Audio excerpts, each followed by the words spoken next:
পড়া মনে রাখার 10টি সহজ কৌশল। পড়তে বসার আগে 10 মিনিট হেঁটে নেয়া। পড়ার আগে একটু হাঁটলে বা হালকা ব্যায়াম করলে মস্তিষ্কের ধারণ ক্ষমতা অনেক বৃদ্ধি পায়। এতে পড়া মনে রাখতে বেশ সুবিধা হয়।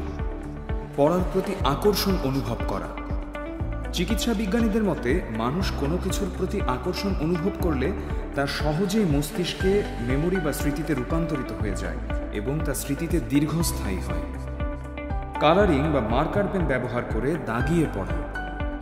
মার্ক করার ফলে কোনো শব্দ বা বাক্যের প্রতি আকর্ষণ ও আগ্রহ বেড়ে যায়, পাশাপাশি এর উপর ব্রেইনের ভিজুয়ালিটি ইফেক্টও বেড়ে যায়, যা পড়াকে মনে রাখতে সহায়তা করে।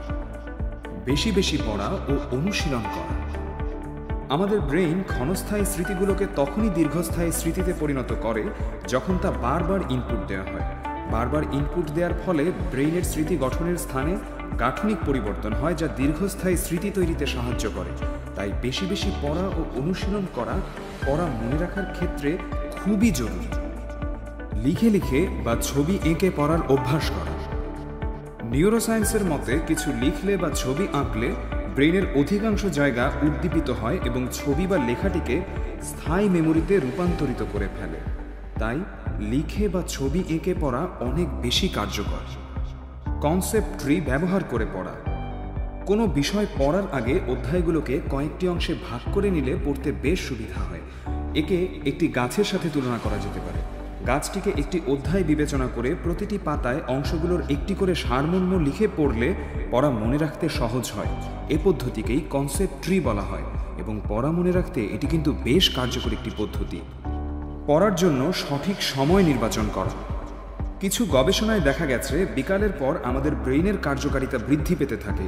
তাই বিকালের পরে অর্থাৎ সন্ধ্যায় বা রাতে পড়া বেশি কার্যকর হয়। নিমানিক তৈরি করা।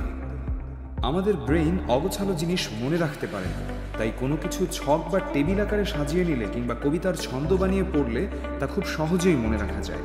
পড়া মনে রাখার এই কৌশলকেই নিমানিক বলা হয়। পর্যাপ্ত পরিমাণে ঘুমানো।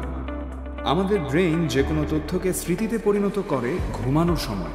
তাই পড়া মনে রাখার জন্য পড়ালেখার পাশাপাশি পর্যাপ্ত পরিমাণে ঘুমানো খুবই জরুরি। যা পড়েছি তা অন্যকে শেখানো। অন্যকে শেখানোর মাধ্যমে মস্তিষ্কে আরও ভালোভাবে পড়াটা গেঁথে যায়। তাছাড়া অন্যকে শেখানোর ফলে নিজের দক্ষতা প্রকাশ পায় এবং পড়াটি ভালোভাবে আয়ত্ত হয়েছে কিনা তাও বোঝা যায়।